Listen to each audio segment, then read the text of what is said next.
Hi, everyone. Good afternoon, everybody. Thank you all for joining us today. We're going to get started. We have people trickling in, but going to go ahead and get started, be respectful of everybody's time. My name is Susan Ortiz. I am the program director here at HAND. As HAND members and part of this affinity group, I assume you're pretty familiar with HAND, but as you probably know, one of our main pillars is to educate, and the main way we do that is through our trainings, and a subset of those is these affinity groups.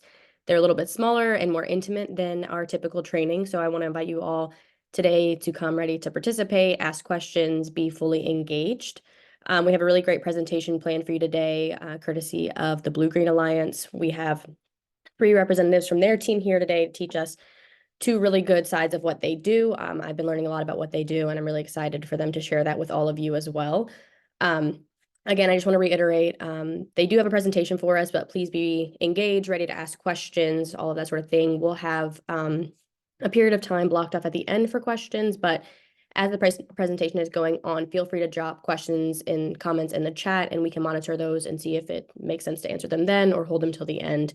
But definitely want to make sure this is interactive, and if you all have thoughts to share at the end as well, we welcome that. We do have a little bit of an icebreaker since this is a smaller group, so I want to jump right in, get to know each other a little bit, and get that conversational feel established. So Tina, if you can go to the next slide, please. We're going to kick it off with an icebreaker. I'm going to give you a couple seconds to read this, and then we're going to bring the slides down and round robin popcorn it. Just to get to know each other. So you'll do your name, your organization, and then an answer to this question. So today's icebreaker is, what is one healthy building practice you have implemented into your properties, or what is one healthy building goal of a project you're currently working on? So whether it's something you're working on right now or a goal you have for the future, would love to learn more about all of you and what you're working on. And I encourage the Blue-Green Alliance team to use this as an opportunity to introduce themselves if they want to highlight something cool they're working on that maybe we won't hear about the presentation as well. So with that being said, I'm going to toss it to Linnea to start. Hi, yeah, my name is Linnea. I'm based in Richmond. One healthy building project that we're working on. Well, I'm gonna kick it to Jeff because we're in talks with working with HGC on some product, like helping them with their product selection for a project coming up. So kicking it to Jeff. Awesome. Thanks, Linnea. Yeah, we're working with a developer to try to reach a few of our goals is in affordable housing. One being trying to use building products that are locally sourced. But this developer is in the state of Pennsylvania, so using our database to find products that are either located within the state of Pennsylvania or regionally, and products that have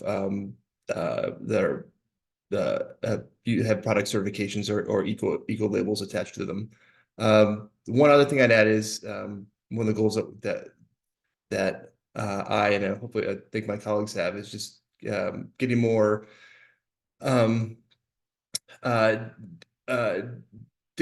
and accountability on building products going into state and federal subsidized affordable housing units. Oftentimes those are, yeah, I think we'll be talking about qualified allocation plans today, but there's usually a lack of information on projects that are awarded these subsidies and what they're promising to do. So trying to get that information from state housing finance agencies is a goal of mine. Awesome. Thanks, Jeff. If you want to popcorn it to whoever. Sure. I'll go to Audrey, Audrey R, who's on my right. Hi there. My name's Audrey. Yeah, I own my own architecture firm, and I've been involved in multifamily housing for the past 23 years, and I'm based here in Maryland.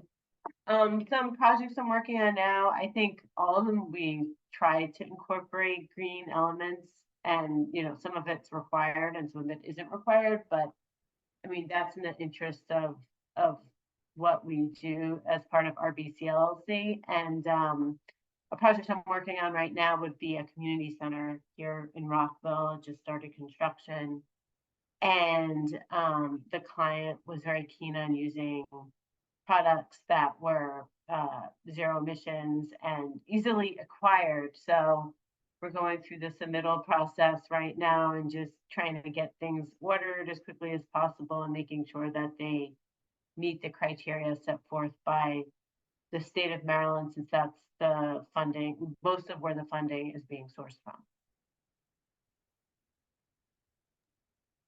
Thank you, Audrey. And you can choose the next person.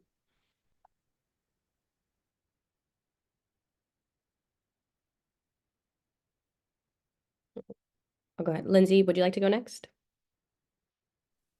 Sure, I will. Sorry, I realize now my name only has my name on it. I am Lindsay Thompson with Homes for America. We're based in Annapolis, and I manage, design and construction for our projects. And I'm sorry, I was a little late, but I think I'm talking for a minute about some things that are interesting us right now. A healthy building practice we have implemented at our properties. So one thing this is a very broad subject, so I'm going to just mention one thing we are doing is sort of changing some of our property screening for our new developments, and looking at things a little bit differently in how we think a property, an actual piece of land, is a good spot to build a community. From that to, we are started to incorporate community gardens into all of our new projects and our existing projects. So it's kind of way out there and very small and specific. Awesome. Thank you. I'm just gonna go around the horn now. Adriana. Yes, thanks. Hi, my name is Adriana. I'm with Community Connections in Washington, D.C. I oversee the permanent supportive housing program, both tenant-based and unit-based. So I have an interesting perspective in the sense that we work with developers on the unit-based. We're sort of always pushing the envelope with developers to ensure that the PSH slots are in nice buildings and that they're not segregating our clients. I mean, I know this is a little off topic. And also, Lindsay, we've been involved with some community gardens at some of our group homes, which I love that. I hope that we do more of that.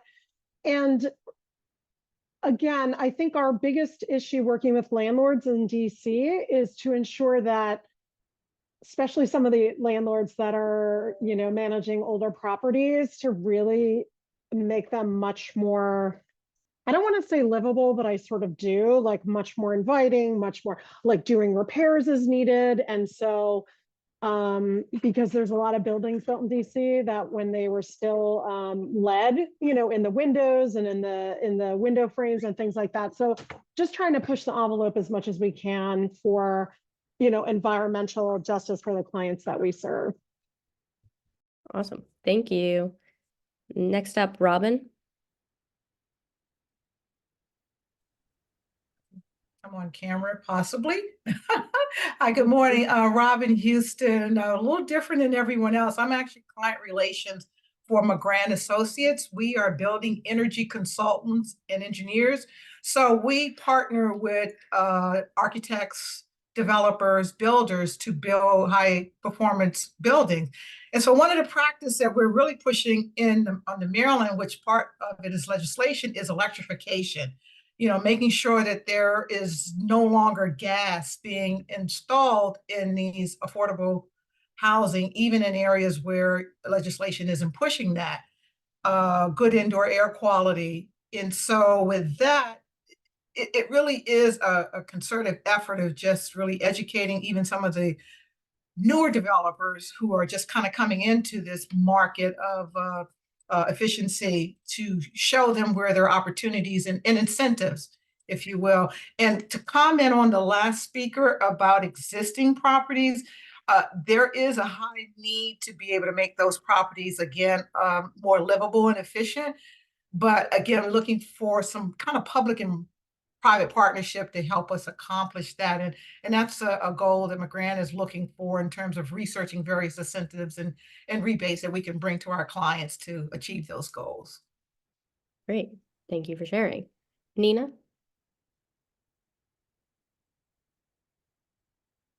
Hi, everyone. So myself and one of my colleagues, who's also on here, Bridget, we work with DC's Department of Housing and Community Development. So we're also bringing a little different of a perspective to the conversation. But right now, we are implementing a requirement that all projects that come in for gap financing from the city be net zero. So this year is going to be the first year that becomes more widespread. And, you know, just trying to also make sure that developers are aware of the different programs and sources that are out there for green building practices. So that's something that we're kind of learning along with everyone as we go along, but is now becoming a widespread thing for us. So. Great. Awesome. Bridget, I know Nina just gave a synopsis of what you're working on, but you just want to introduce yourself? Hi, yes, I am Bridget Ashton. I am also a project manager here at the Department of Housing and Community Development for DC government. And that's pretty much our biggest initiative at this point is net zero, and working with our developers to figure out resources in order to finance affordable housing projects that have that net zero requirement. Thank you. Thanks. And then I have Quinn left.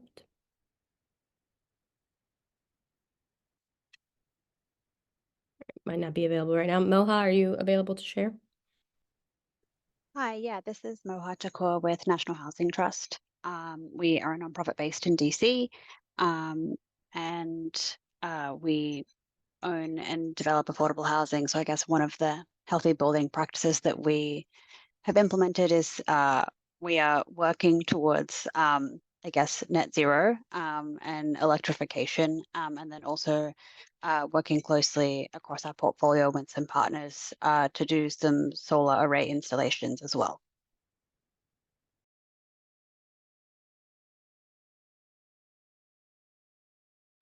Sorry, I was muted. Thank you, Moha.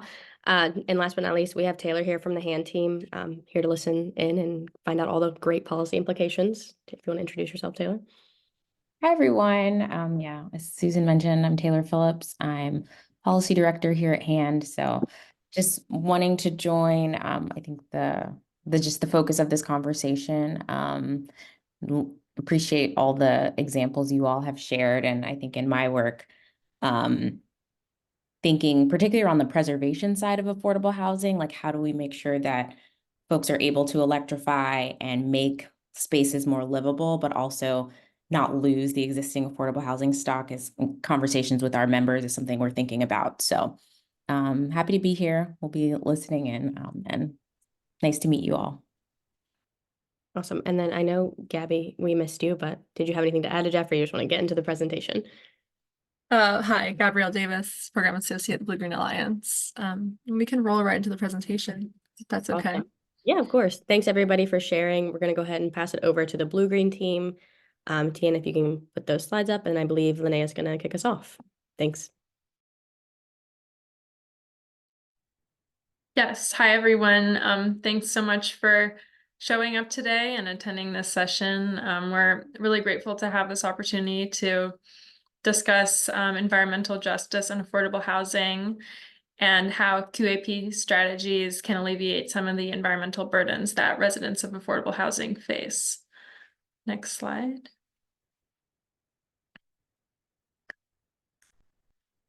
Yeah, I'm Linnea Morgan. I'm a Building Clean Program Associate for the Blue Green Alliance. And as I mentioned before, I am based in Richmond, Virginia. I'm the only one, I guess, of our team today who is based here, but we do have an office in Washington, D.C. I'm joined by Gabby Davis and Jeff Hurley from the Blue Green Alliance, and we all work towards advancing the goals of our Building Clean project. Next slide, please. A little bit about our organization before we begin. Building Clean is a project of the Blue Green Alliance Foundation, a national nonprofit 501c3 organization that was founded in 2006 as a project between the United Steelworkers Union and the Sierra Club. We conduct research and educate the public and media about solutions to environmental challenges that create economic opportunities for the American people. A lot of that research and education is currently focused on building the clean economy, including mapping jobs and growth opportunities in sectors such as advanced transportation and renewable energy. The Building Clean project works towards this goal by providing education and creating resources for builders to help them identify products that are efficient, US made, free from the most hazardous substances, and cost competitive. We have a particular interest in working with partners in the affordable housing community so that we can help impact communities that need it the most. Next slide, please. So today we're here to talk about strategies to advance EJ and public health utilizing qualified allocation plans, otherwise known as QAPs. For anyone who doesn't know what these are, I'll give a definition. They are a federally mandated plan that outlines the criteria and requirements for awarding federal tax credits to housing properties. Good QAPs aim to contain criteria and requirements that foster sustainable, thriving, and healthy communities. While there is a lack of direct evidence that QAPs and LIHTC have a direct correlation to public health, there is evidence that access to good affordable housing can lead to better health outcomes. Next slide, please. Here's what we're hoping you'll learn by the end of our session today. We'll be discussing disproportionate exposures and health inequities in affordable housing, historical practices like redlining and how it impacts environmental justice, look at state QAPs and how they can be used to promote healthier indoor spaces, and understand how healthier product selection can reduce the toxic burden on affordable housing residents. Next slide, and I'll turn it over to Gabby. Thanks, Linnea. So I'll be talking a little bit about health inequities that exist because of disproportionate exposures. Next slide, please. So why are people of color exposed to more chemicals? On the slide, there's a few non-medical factors that can affect your health outcomes, and they can all interconnect with each other and can leave a person of color at a heightened risk of exposure. You often can see these referred to as social determinants of health. The one that Building Clean focuses on the most would be your neighborhood and built environment. And this determinant refers to places you live, work, learn, and play. And many people in the United States live in neighborhoods with substandard housing, unsafe air and water, and other health and safety risks. Think about fence-line communities or communities that are neighborhoods next to highly polluted facilities, industrial parks, oil refineries, and chemical factories. Economic stability refers to employment and income, ensuring you have money to afford things like housing, food, and healthcare. Social and community context is essentially relationships with family, friends, coworkers, and other community members. This is really referring to sustaining your social health, and we know that good social relationships can have a profound positive impact on mental health. Education, access, and quality. People with higher education levels are more likely to be healthier and live longer. If you reside somewhere with lower performing schools, this means you're less likely to have access to safe, high-paying jobs. And then finally, we have healthcare access and quality. And this is basically getting good healthcare services that you need from safe, affordable, and skilled healthcare providers. Next slide, please. So these three terms are all important verbiage. within this discussion of environmental justice and affordable housing. I'm just going to go over them quickly just to ensure we're associating the right concepts when each is brought up within the presentation. So health inequities are things like lower life expectancies or difficulty getting healthcare. These are the differences in health between groups of people that are avoidable, unfair, and can be caused by the next term, which is disproportionate exposures. And these are when there are groups of people at a higher risk of illness by being exposed to hazardous chemicals or conditions at levels higher than people generally are. Linnea will talk a little bit about some of the different chemicals that people can be disproportionately exposed to in the next section. And then we have disproportionate impacts. And these are the unequal effects of a health issue on minority populations, low-income populations, or indigenous populations. Next slide, please. So I'll do a quick historical review. We can go back really to like the 1600s, 1700s if we wanted to talk about why people of color are at a heightened risk of disproportionate exposure, but for now, we'll start in the 1920s. So much of the disproportionate exposure to communities of color can be traced back to the historically racist practice of redlining. And redlining, if you're not familiar, is a discriminatory practice that consists of the systematic denial of services like mortgages, insurance loans, or other financial services to residents of certain areas based on their race and ethnicity. This was permitted by the Federal Housing Authority in 1934, and that's the agency that's responsible for insuring home mortgages. Those who live in red light communities face greater poverty, poorer housing conditions, increased pollution, hotter temperatures, and less green space. So redlining enabled this post-World War II phenomenon called white flight. And this is a concept referring to a time when a lot of highways were being built, especially during the Roosevelt and Eisenhower administration. So more suburbs were being developed. And suburban living was being established as the norm. Like, see in that bottom left-hand corner, lush green lawns and white picket fence were really idealized at this time. And so you have people of color who were denied the ability to leave inner cities and improve their communities. So the housing stock where people of color were able to live, excuse me, worsened when practices like exclusionary zoning were committed. And then you have policies like the American Housing Act of 1949, which was developed to accommodate the contentious practice of urban renewal, where the government was allowed to buy out communities, often occupied by people of color, and displace them. This practice was done to make way for opportunities such as economic development, higher income housing, and other developments. All of this to say, people of color are often forced to live in disinvested and hazardous communities in substandard housing, which can contain building materials that are harmful to human health, and in and around hazardous environmental sites like landfills and oil refineries. And this allows for systemic racism practices such as environmental racism to occur. Next slide, please. So, as previously mentioned, environmental racism is the deliberate placement of polluting and waste facilities in communities predominantly inhabited by minority populations and low-income workers. Research consistently demonstrates that residents of these communities bear a disproportionate burden of exposures to fumes, toxic dust, ash, soot, and other pollutants emitted by hazardous facilities nearby.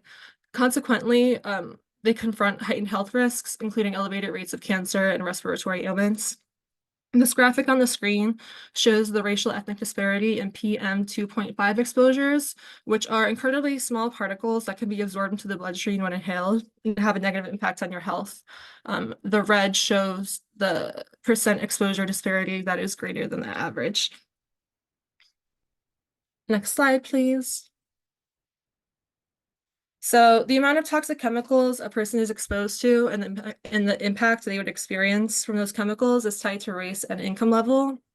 There's research spanning 5 decades, which shows that children from low-income families and families of color are exposed to more neurotoxic chemicals and experience greater harm from them compared to young people from higher income and white families.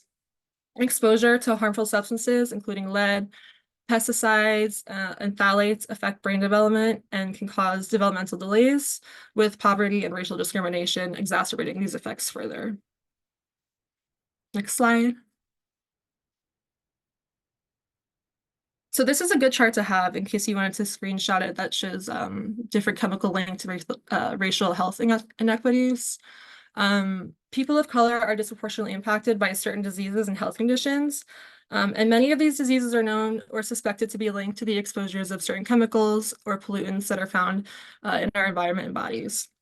Endocrine disruptors such as lead and phthalates, volatile organic compounds, VOCs, and other heavy metals can lead to health impacts, such as the ones in the left-hand column. So if we wanted to focus on one of those chemical linked health conditions, we'll narrow in on asthma right now. Next slide, please. So as I was doing some research for this presentation, I found that chronic lower respiratory disease, which includes asthma, is one of the leading causes of death in the area that hand housing operates. And this map sort of displays formerly redline communities, which we were talking about prior, and then the estimated asthma prevalence among adults aged 18 years and older. And you can see that the overlay of the red correlates to a higher asthma prevalence. The area in the middle is the harbor, so there's not a lot of residential communities. And then next slide, please. You can sort of see the same story happening in Richmond, Virginia. Next slide. Yeah, so this is a good chart, and it shows how Black, Hispanic, and Indigenous individuals face the highest burden of asthma. You see Black Americans are 1.5 times more likely to have asthma. Puerto Ricans are 2 times more likely to have asthma. Black Americans are 5 times more likely to visit the emergency department due to asthma, and Black Americans are 3 times more likely to die from asthma. And then I'll pass it off to Linnea now so she can talk more about the built environment and chemicals in the built environment. Yes, thanks, Gabby. So yeah, we're going to talk about how the selection and usage of construction materials impacts the healthiness of the indoor environment and can either help or harm residents. Next slide. So pretty much every presentation, including indoor air quality, mentions the statistic that 90% of our time is spent indoors. And since the pandemic, that has increased in numbers probably for a lot of people. The reality is that building products, both those that we are installing through new construction and those present in older housing, contain chemicals that impact human health. This graphic from the USGBC shows different building products and where and what hazardous chemicals are contained within them. Next slide, please. So while the list of which chemicals are in building products is long and very complex, here are just a handful of examples that are found in common building products.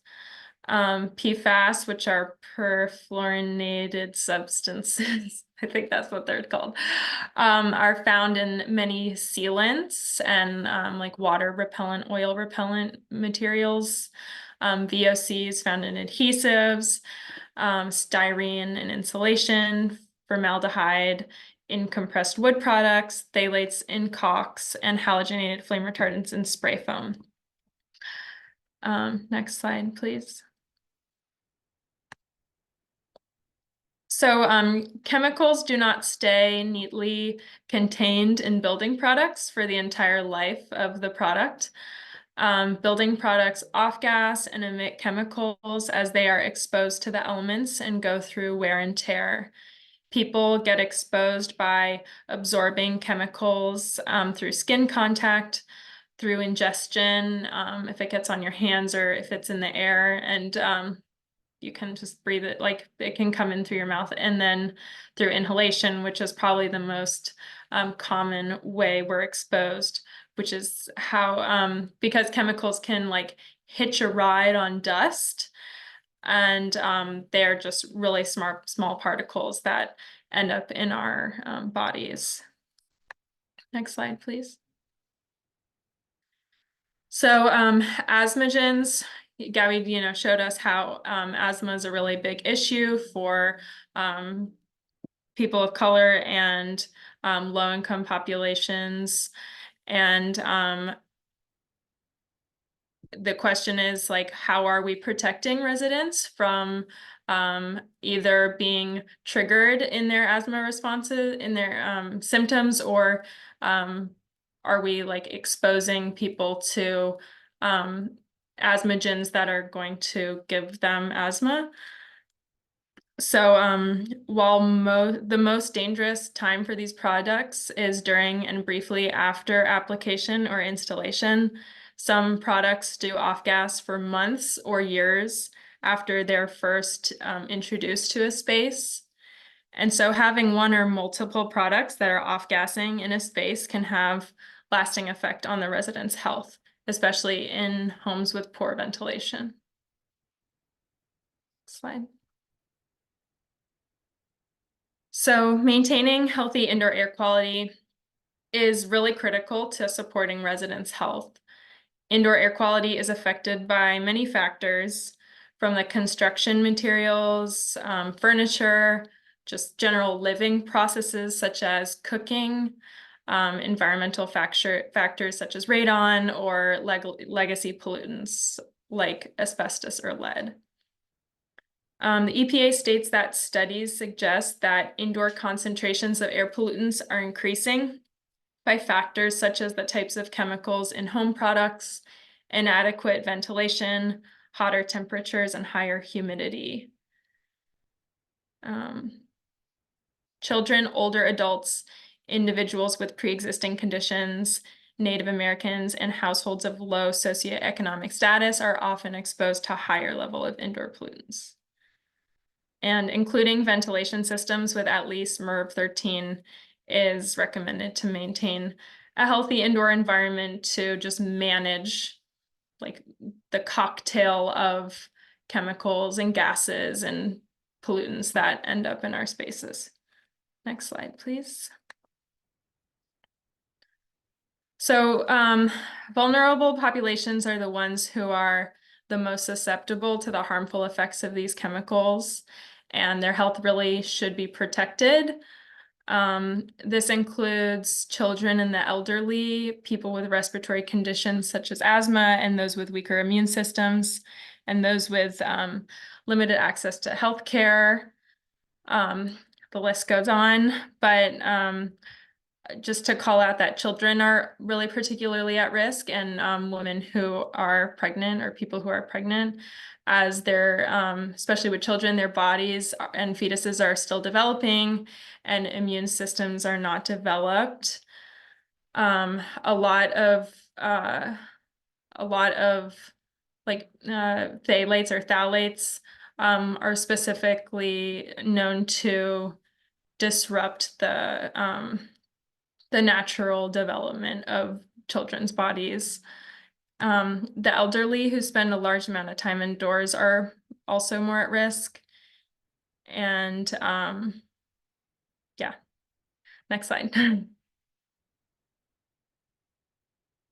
So just kind of trying to stress the point that affordable housing stakeholders, can't control everything, that all pollutants in the world, but knowing that we're at a point in time where there's a lot of pollutants in our indoor spaces and external spaces, I think that it's really important that we start to view like a health-centered approach to housing as like a baseline for how we build.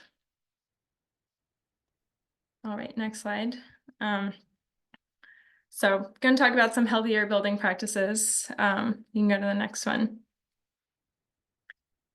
So there is a better way to build homes that is safe for all residents, with or without asthma. And this is an example from Seattle.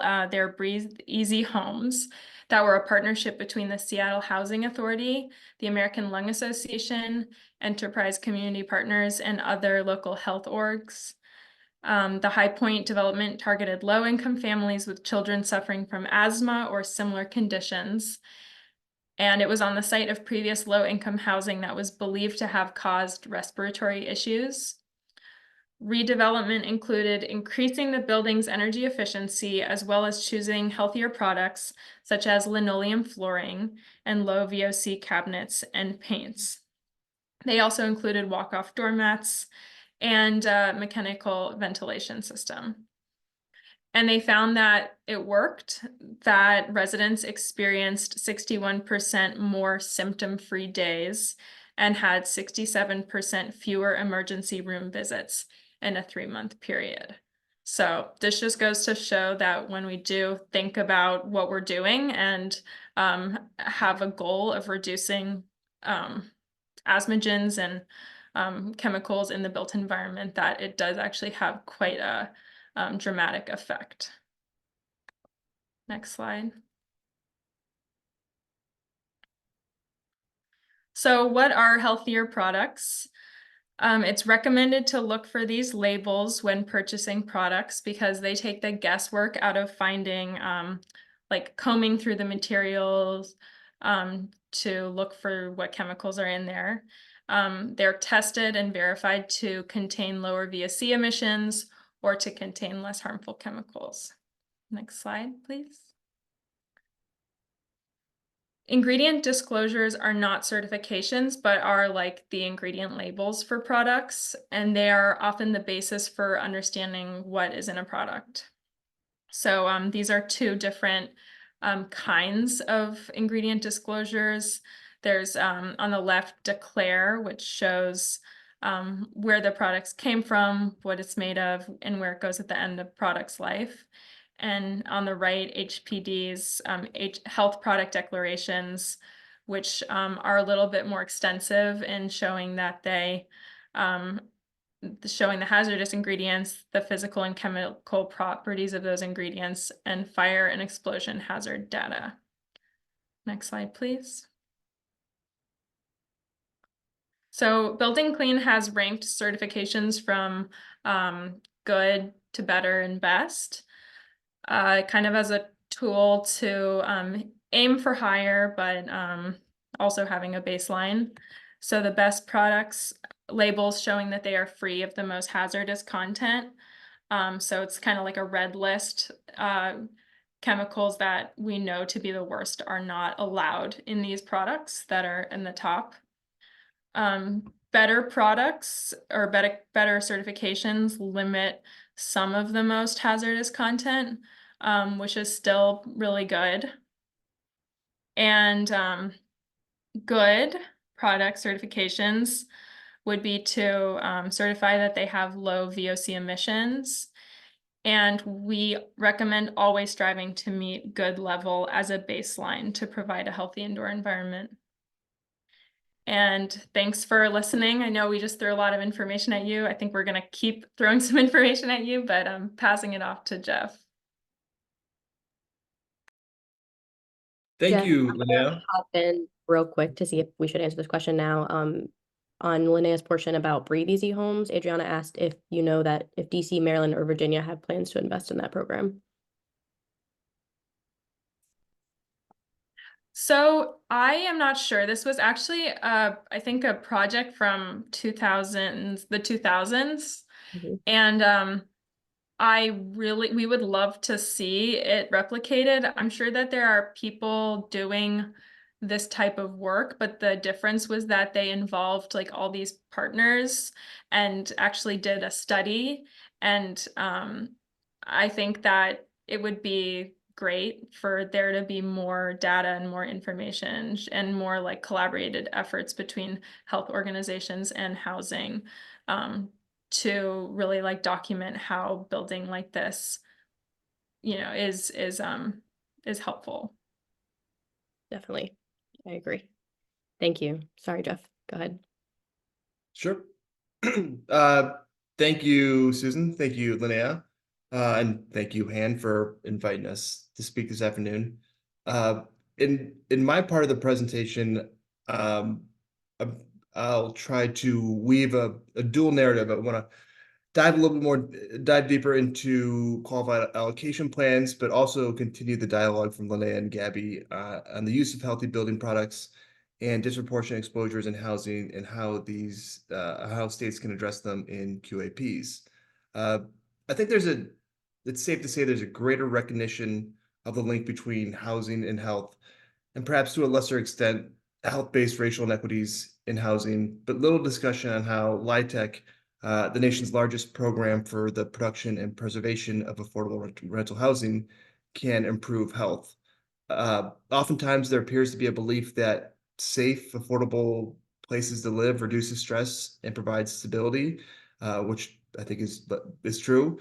But the viewpoint and perspective of occupant health and worker health in the development of housing projects is often overlooked. Next slide, please. So I'm assuming most folks on the call have some background on LIHTC and QAPs, but I'll really quickly just provide some insight on these two items. So the low-income housing tax credit was established in 1987 through federal legislation. And in this kind of comprehensive tax reform bill, it stated states will have the autonomy to allocate these tax credits to developers. So every state has a QAP. All 50 states have QAPs. DC does. A few cities, Chicago and New York, have qualified allocation plans. Oftentimes, they don't go by that moniker of QAPs. Sometimes they're just listed as manuals, policies, application instructions. But the most important thing is everyone has them. So each year, the federal government allocates these tax credits to states based off their population, and there really isn't many requirements attached to it besides some income eligibility and affordability requirements. Largely, the federal government gives states the autonomy to distribute these tax credits at their discretion. Even in the Internal Revenue Code, which dives into LIHTC and mentions QAPs, there's some criteria that's mentioned what in what states should include in terms of project location, tenant populations, energy efficiency, but note there's no mention of health anywhere in the federal statutory code. So most states have minimum eligibility standards or threshold requirements, but also a point structure or incentives for developers to target. And while the primary objective of QAPs is to increase the supply of affordable housing, states can prioritize other areas of scoring criteria, whether that's assisting vulnerable populations, preserving existing housing stock, or yes, trying to promote occupant health. The next slide, please. So several years ago, myself and some colleagues at BJ thought it'd be worthwhile to do a comprehensive overview of QAPs just as a educational exercise, but also in an effort to strengthen QAPs in areas that we think they should be strengthened. So there's other reports comparing and cataloging state QAPs. I think the National Housing Trust, for one, just released a great overview comparison of qualified allocation plans. For ours, we decided to grade states, which we hope is helpful, if not perhaps not a game changer, but trying to provide more education and information and insight on what's actually included in QAPs and providing that kind of a comparative tool and offering insight on to some of the innovative policies that states have in their QAPs. So we looked into 4 different sections, really: healthy building practices, which I'll go a little more in depth on, energy efficiency, racial equity, and labor standards. The labor standards portion was not included in our actual scoring because unfortunately, no states really target this area or specifically mention it in qualified allocation plans. I will note that the racial equity section, I think is worthwhile to highlight as it follows up on the racial equity impact assessment that Chicago did a few years ago, and is really, I think, one of the first frameworks evaluating racial equity in affordable housing. There are. I'll go into the ratings for Maryland, Virginia, and DC in just a moment. So I just point out our racial equity criteria. It was certainly not just developed by myself or BGA, but us with we put together an advisory committee with tenant groups, affordable housing developers, community action groups, neighborhood organizations, and to see what are the most important items in terms of racial equity in housing. So I think just want to highlight that because I think that's one of the best parts of the document. I will say overall the scorecard is somewhat subjective in nature. It's kind of tough to evaluate QAPs as each state is different than any other. Trying to gauge or score requirements versus incentives versus green building certifications in each QAP. So I think it's worthwhile mentioning that's subjective nature of it, but I think we did try to get insight from experts and using our own expertise to focus on again some of the core issues that we see in qualified allocation plans.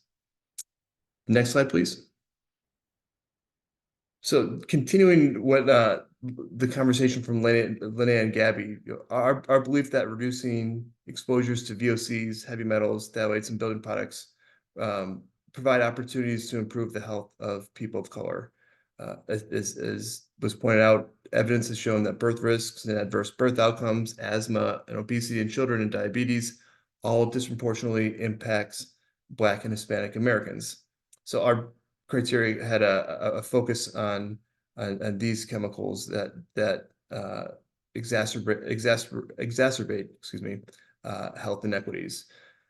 So one of the core criteria is green building certifications, really because that encompasses a lot of the other provisions that's listed underneath.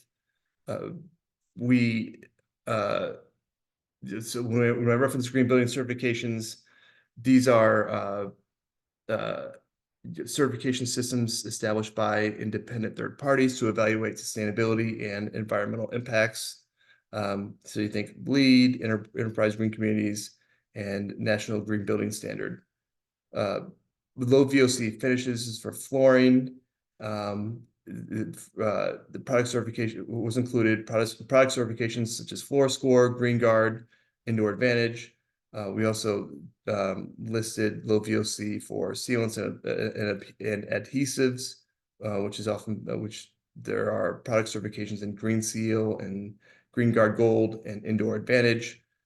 Other equal labels such as for carpet, the carpet through the Carpet and Rug Institute was outlined here, as well as ventilation standards and targets for indoor air quality in ASHRAE, as well as radon mitigation measures. Next slide, please.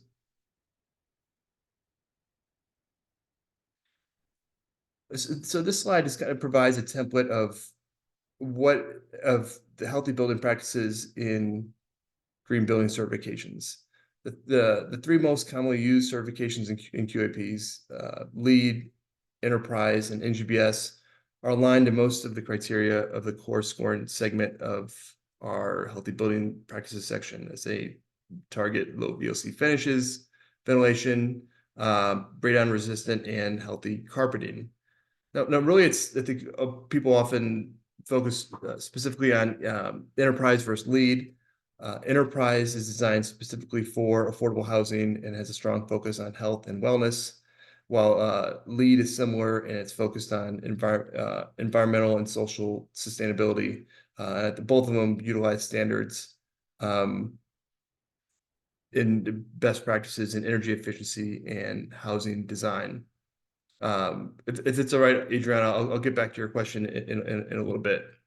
So while all green building certifications, I think for the most part seek to reduce exposures, it's also worth pointing out that they have different targets.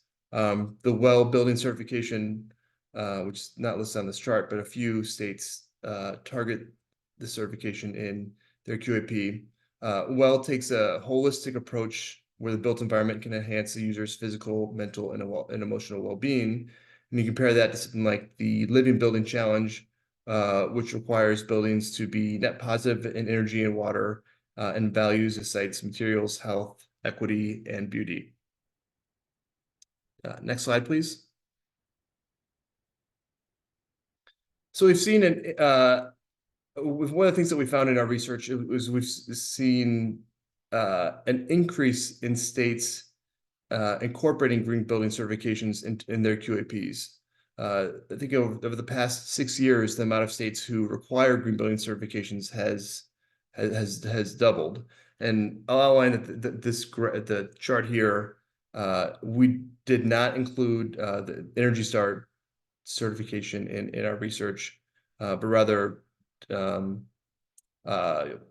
green and sustainability certifications. So you see EGC, LEED, and NGBS. Oftentimes states have those three in particular that are with an option for to be required or to be incentivized. And we also included states which may not specifically require a green building certification, but may require some of the baseline criteria within the certification. A good example is, a few states don't require the enterprise green certification, but require their baseline criteria, which includes like their EGC's healthier material selection. So they hit all the provisions that we would consider healthy building practices. Next slide, please. So here's a look at DC, Maryland, and Virginia. The DC scored highly as it requires enterprise green communities. So that requirement for healthy building practices, and they also seen as though EGC also requires Energy Star certification. They receive high scores in the energy efficiency section as well. One thing I'll note is that in these three, in DC, Maryland, Virginia, none of them mention occupant health at all in their QAPs. The only time that health is mentioned is in terms of health inspections. Next slide, please. So DC is interesting, and they're one of the few states who differentiate requirements based off the size of the development. For developments that are over 50,000 square feet, enterprise green communities is the EGC certification plus level, which requires developments to make strides to get to net zero, is required for new construction, whereas projects below 50,000 square feet just need to meet EGC base level criteria. And for these slides, I also included some of the equity provisions, because I think those are worthwhile as they in addition to the environmental justice aspect of these QAPs. So in DC, they have incentivizes minimum household occupancy and restricted rent levels, wealth building opportunities for project owners and residents with home ownership opportunities for tenants. as well as incentives for locations in high opportunity areas, specifically those with a proximity to transit and neighborhood amenities. Next slide, please. Maryland is unique in that it incentivizes green building certifications, the 5 that's listed on the screen, but also they list these in their sustainability section, but in their development quality threshold section of their QAP, they're prescriptive in nature in requiring what we would state are healthy building practices, requiring air quality standards for low toxic, low VOC paint, sealers, and adhesives, being green label certified for all carpet and carpet adhesives, as well as requiring radon gas reduction pipe systems for all projects in the EPA's area zone 1.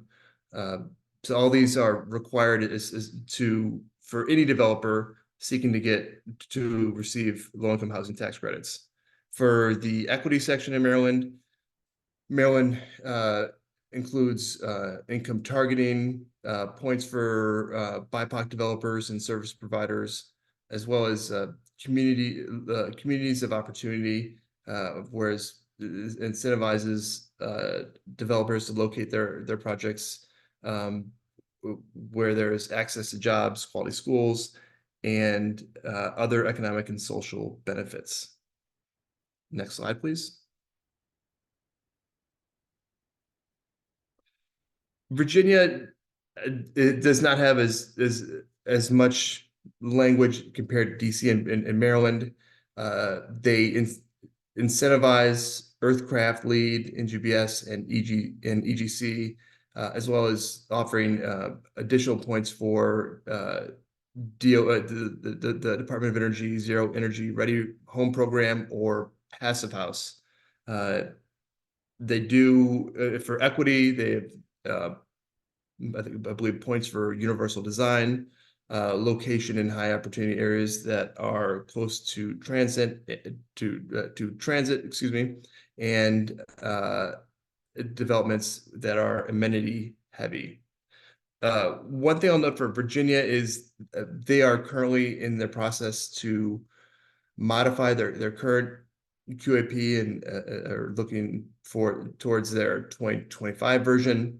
And they're currently in a review process and may amend their QAP to take out areas such as childcare and their telehealth incentives.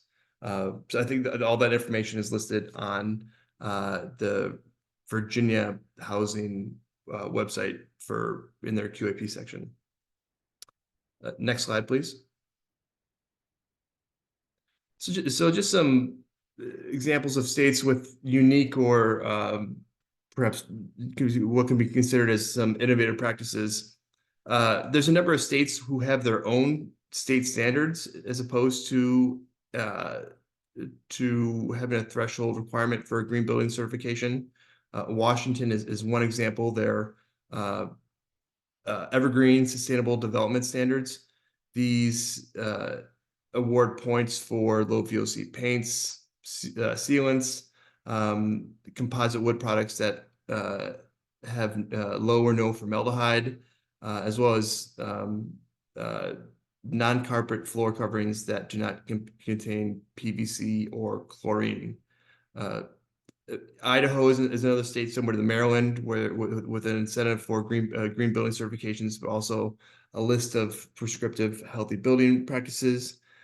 And Georgia is a state worth highlighting just because in the forefront of their QAP, they actually list health as a priority for the state, which quite frankly only a handful of states do.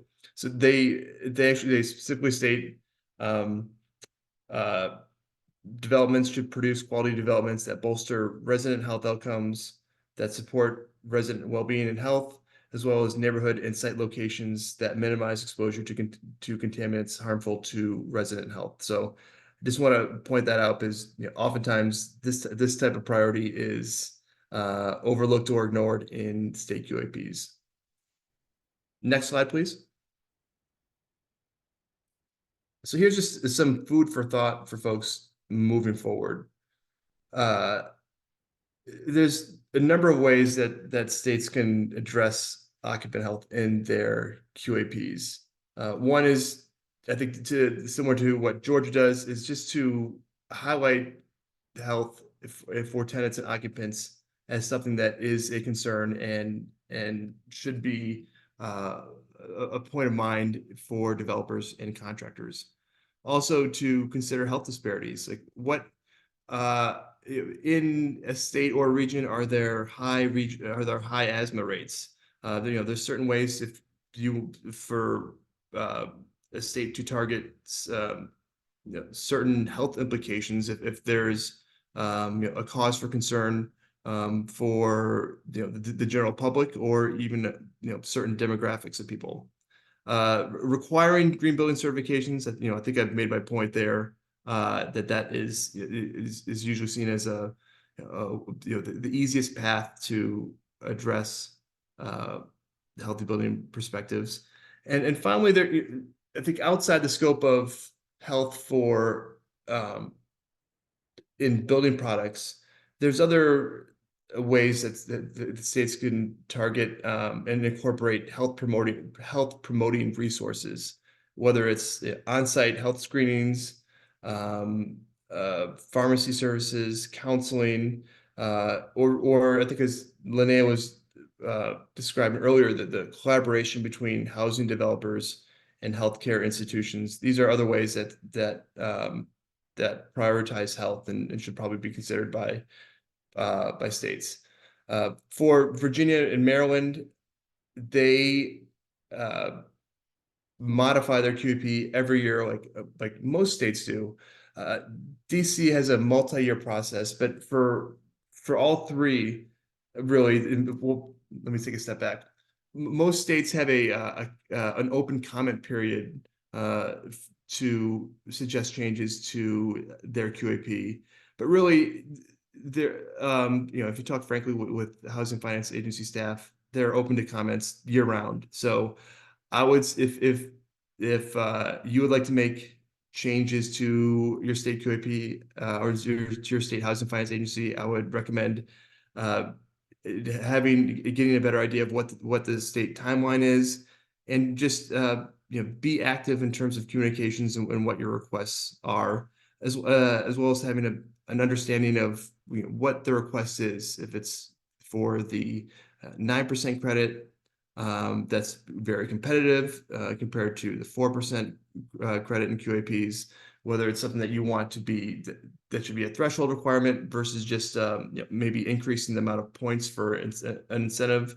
These are some of the things that I think if you want to do that sort of outreach and advocacy, should be considered. And with this, I think next slide, and I'll turn it over to Linnea.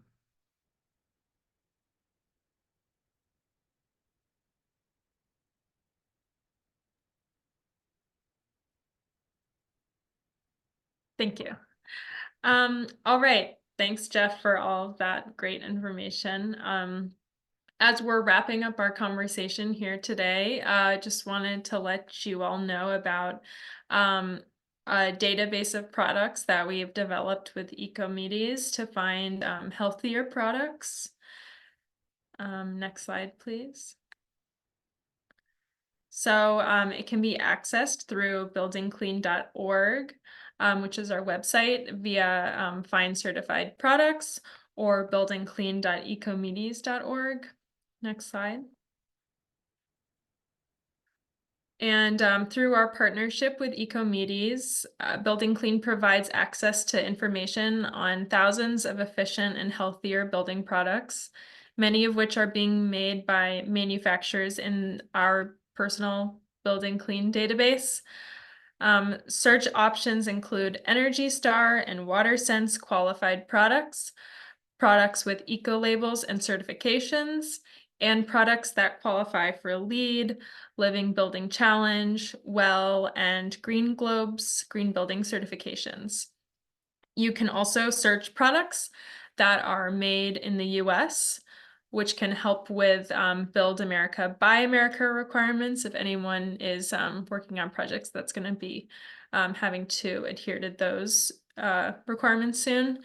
And products that have been manufactured in union facilities, if you want to contribute to products that have stronger union labor force behind them. And next slide, please.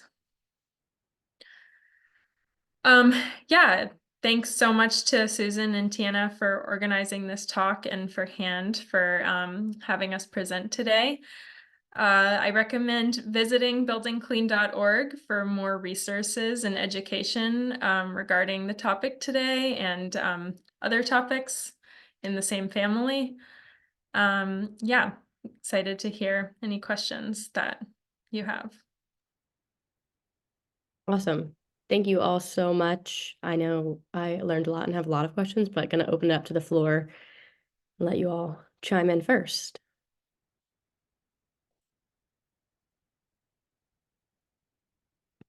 Did everyone's questions in the chat get addressed?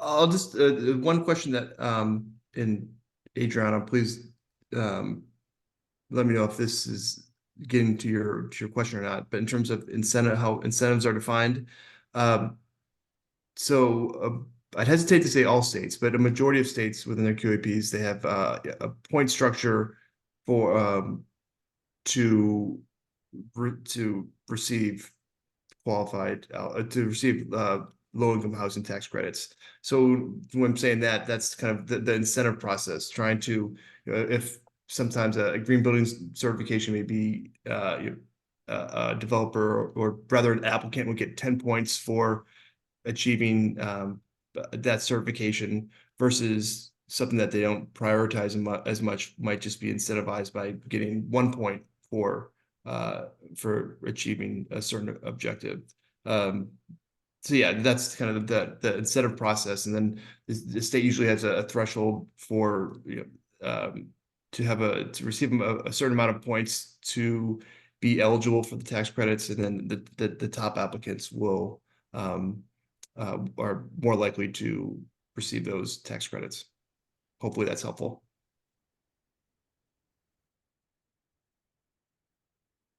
Thanks, Jeff. Thank you, Lindsay, in the chat. We appreciate that. Any questions for the blue-green team?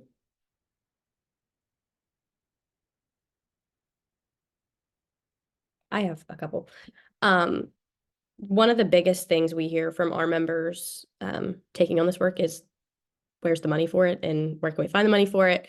And that's a whole separate conversation, but just thinking about a lot of people mentioned like electrification and getting rid of gas stoves and things like that. So I guess with limited resources, both time and money, is that where you all see a priority? Are there different priorities that you guys think should be top of mind for people who are trying to make minor changes slowly over time? Like I know you listed a lot of different things like gas stoves versus insulation versus flooring. If they're trying to make repairs as they go, is there a prioritization on things that have higher impact, higher negative impacts that they should be prioritizing?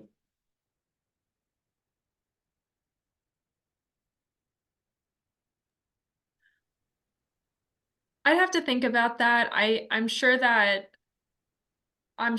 like addressing just the general envelope and health, like basic health of a building is the most important thing, like if it's horribly energy like inefficient and is just like causing if the envelope is poor, it doesn't matter what products you put in there, it's going to be a host for a lot of issues.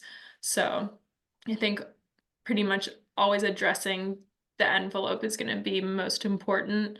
But like when you have a pretty good basis for that, and I should say like remediation, yeah, like getting lead, if you know that there are legacy chemicals, like that should definitely be a top priority item. Yeah, I think it would kind of depend on like what the state of each property is at and what you're going towards. But I think that if you're replacing building materials, like if you have to do any work and you're including new materials, it's not more expensive to have like a Green Guard gold product versus one that doesn't have that certification. Like if you remember the chart, there was like the good, better, best.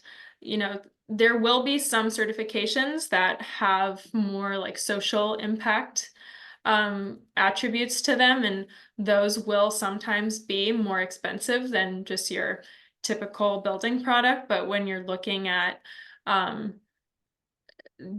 guess I'm trying to say there are ways to just get products with those baseline certifications, and it should not add any cost to your project. It's just like I think it's just a matter of knowing what to include and what to focus on. Awesome. Thank you. Anyone else have a question? I just want to respond to Lindsay Thompson that yes, we are available to present to your team or, you know, whatever. We'd be happy to do that. Yeah, and I also mentioned in the chat, we'll send out the recording as well as the slides, and all their contact info is at the end of the presentation, so you can grab that from there as well. Nina, you raised your hand. Go ahead. Yeah, so I have a comment and a question.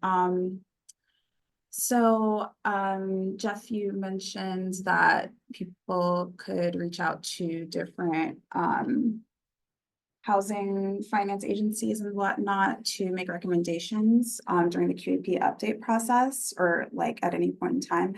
I just wanted to make sure people were aware that for DC, it would probably be best to wait for the open comment period, just because between the update cycle, sometimes feedback could potentially get lost in the sauce, buried, you know, who's looking at it may not pass that information along all the time. So just to be on the safe side, I would say comment during the comment period. And during the comment period, we are also required to respond specifically to the comments we received on the public record.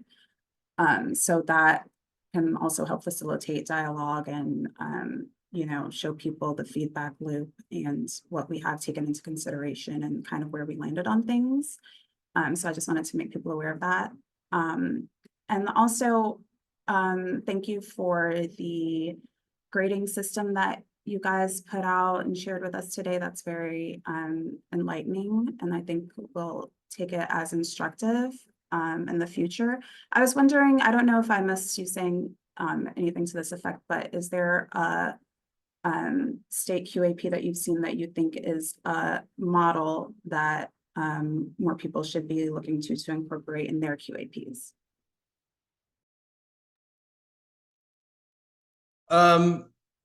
I mean, I think it depends on the section. States like I think some of the states who scored higher were like Washington, Minnesota, and Illinois. So I suggest reviewing those, and or if you'd like some of the kind of the nitty-gritty of the data, you could always reach out to me, and I can share those. I have no problem doing so. But like the racial equity section, we had like upwards of 35 or 40 criteria listed there, and we graded. We had a pretty significant curve just because I think we were asking states to do a lot in terms of that framework. So I think again, it's even the states who scored well there they usually scored well in in a particular section or two, because that was deemed a priority within that state. But yeah, if there's specific state information that you'd like for what's in state QAPs, just please feel free to reach out to me, and I'll share some of that data.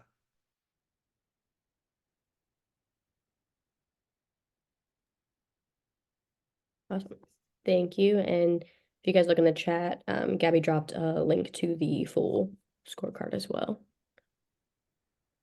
Any other questions? Last call. All right.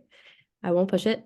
I just want to thank all of you for coming today and for your questions and engagement. And again, just thank you to Linnea, Gabby, and Jeff for that presentation. I know I learned a lot, and I have lots of other questions I want to pick your brain with, but conversation for another day.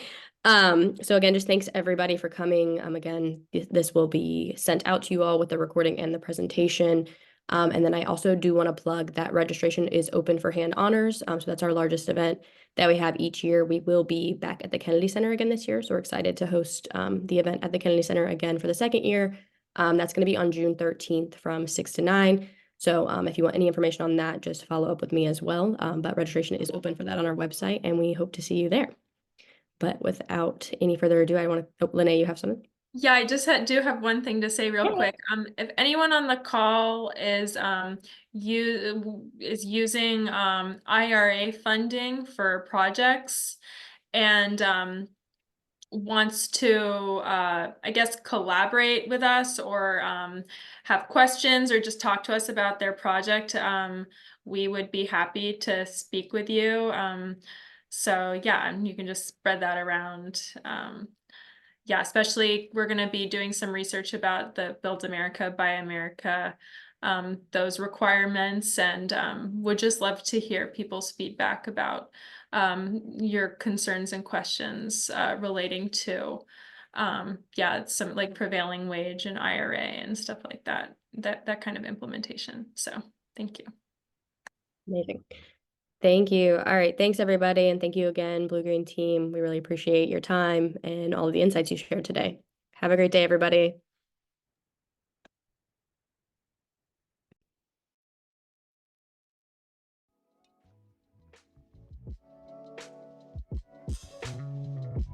We good to go.